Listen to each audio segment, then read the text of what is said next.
Take Care of Maya, Cuiden a Maya, la desgarradora historia de una niña o adolescente que fue separada de sus padres, el error que acabó con la familia de Maya Kowalski. Así comienza su historia.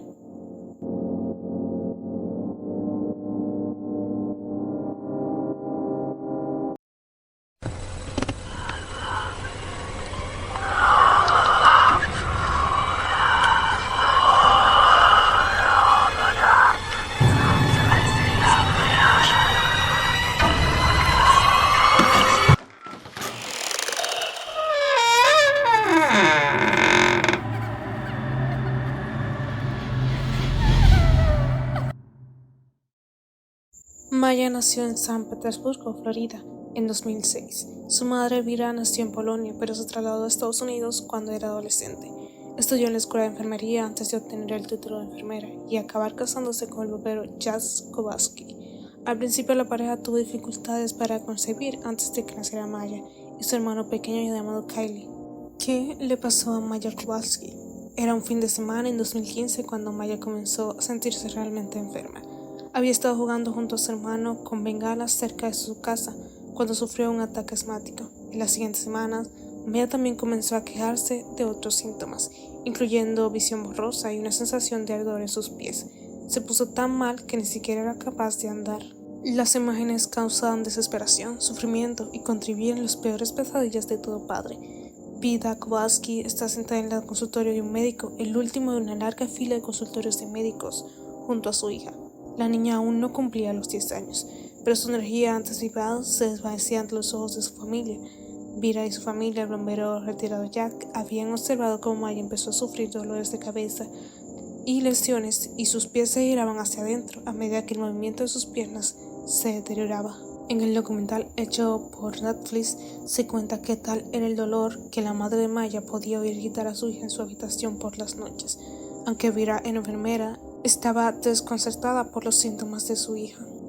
Los padres de Maya la llevaron de médico en médico, pero la mayoría no supo identificar la raíz de los problemas de su hija. El médico mencionado la ansiedad como una posible causa antes de salir por un momento. Tanto Vira como Maya se voltearon a ver y parecen tristes y desesperadas. El encuentro lo grabó Vira, una enfermera capacitada y exigente, mientras ella y Jack luchaban por conseguir un diagnóstico y tratamiento para Maya, después de que ella comenzara a presentar síntomas misteriosos en 2015. Las incertidumbres, junto con el empeoramiento del dolor de Maya, reflejaron un panorama bastante negativo. Finalmente, a través de los padres de otro niño que sufría dolor crónico, Jack y Vira conocieron a un anestesista y farmacólogo de Tampa especializado en SDRC, el Dr. Anthony Kirkpatrick, que finalmente diagnosticó a Maya con esta rara enfermedad. Fue el Dr. Kirkpatrick que sugirió un tratamiento de infusión de ketamina, ya que lo había utilizado con éxito en muchos pacientes antes que Maya. Las personas con SDRC, que es nada más y nada menos que un síndrome de dolor renal complejo, sufren explosiones aleatorias de dolor excesivo, lo que significa que incluso un pequeño roce en la piel puede provocar sensaciones de un dolor intenso e insoportable. Se ha descubierto que la ketamina alivia estos brutales síntomas. Según el Mayo Clinic, el SDRC es una forma de dolor crónico que por lo general afecta a un brazo o una pierna, y casi siempre se desarrolla después de una lesión, una cirugía, un derrame cerebral o un ataque cardíaco. En sí, el dolor es desproporcional a la gravedad de la lesión inicial. Continúa el estudio de Mayo Clinic. El SDRC es poco común y no hay mucha comprensión con respecto a su causa. El tratamiento es más eficaz cuando se inicia temprano. En tales casos es posible que la mejora e incluso la remisión. Para explicar esta rara afección, el Dr. Kirkpatrick describe en Cuiden a Maya: la mejor manera de pensar en ella es la forma en que evoluciona. Digamos que ocurre una lesión. Sabes que probablemente en una semana o dos el dolor va a disminuir, la hinchazón va a disminuir, el enrojecimiento y todo va a disminuir, plantea. Pero lo que sucede en los pacientes con SDRC es que en realidad se intensifica durante este periodo de tiempo. Los pacientes lo describen principalmente como una sensación de ardor, que su piel se vuelve extremadamente sensible al tacto ligero.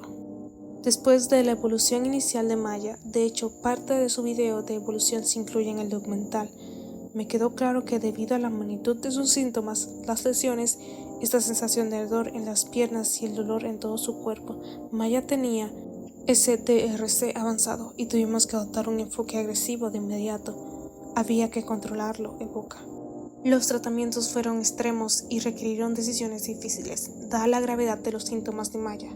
Los Kowalski decidieron llevarla a México para un coma inducido de ketamina, que si bien no tenía aprobación de la FDA, de Administración de Alimentos y Medicamentos de los Estados Unidos, ofrecía cierta posibilidad de alivio. Parecía tener un efecto positivo y cuando la familia regresó de México, porque no podían permitirse el lujo de seguir el tratamiento del Dr. Kilpatrick, por lo que les recomendó a su colega, el Dr. Adfer Hanad, quien aceptó el seguro médico de la familia y les recetó dosis bajas de ketamina maya. Jack cuenta en el documental. Parecía que todo iba bien, ella se estaba volviendo más fuerte, confirma. La distorsión, las piernas dobladas, se enderezó.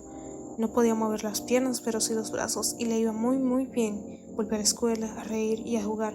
Tuvimos la suerte de ver finalmente que algo funcionaba, y así fue durante un año. Pero solo sería el comienzo de algo que cambiaría a la familia para siempre. Posteriormente, cuando el huracán Matthew arrasó Florida en octubre del 2016, los síntomas de Maya regresaron con intensidad. Jack, desesperado, la llevó a la sala de emergencias del Johns Hopkins Children's Hospital, con unos dolores de estómago incapaces que confundían a los médicos. Fue entonces cuando la madre de Maya pidió a los médicos que le recetaran una dosis elevada de ketamina, a lo que sabía que aliviaría el dolor de su hija. Jack se puso en contacto con Vera, que estaba trabajando, y ella llegó al hospital All Children aproximadamente una hora después de que él y su hija entraran en el centro de selección. El equipo de atención médica ya había estado haciendo preguntas sobre el raro síndrome de Maya y sobre el tratamiento de ketamina, aún más raro. Cuando llegó Vera, la situación simplemente empeoró.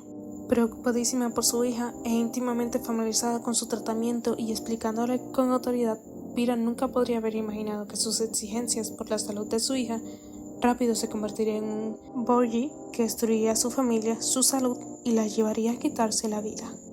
Vera insistió en que Maya necesitaba dosis mucho más altas de ketamina para controlar su dolor. Un trabajador de la salud calificó a Vera de agresiva en una declaración, y la exigente madre levantó más sospechas en el proceso. Al final, el personal del hospital sospechó de la insistencia de Vera en que su hija recibiera un alto volumen de fármacos y llamó a la pediatra especializada en maltrato infantil, la doctora Sally Smith, cuyo informe acusaba a Vera de síndrome de Massachusetts, lo que significa que Maya quedaría bajo custodia del Estado. Estuvo ingresada más de 3 meses y no se le permitió ver a su madre. El trastorno de Massachusetts es una enfermedad mental y una forma de maltrato infantil en el que el cuidador de un niño, normalmente la madre, inventa síntomas falsos o provoca síntomas reales para dar la impresión de que el niño está enfermo. Entró y actuó como una doctora habitual que trabajaba en el hospital y empezó a hacer preguntas. Jack asevera en el documental. Preguntó qué le pasa a Maya, dónde la estaban tratando, sobre los medicamentos y el hecho de que pudiera permitir que alguien le diera dosis tan altas, y le contesté, eso es lo que recetaron los médicos. Hizo una entrevista de 10 minutos como máximo y poco después de salir regresa la enfermera que me estaba ayudando. Me dijo que tenía que irme, que mi hija estaba bajo custodia estatal. Cuenta con ganas de llorar. Recuerdo haberle mirado a mi hija a los ojos y ella me estaba mirando. Me preguntaba si alguna vez volvería a verla.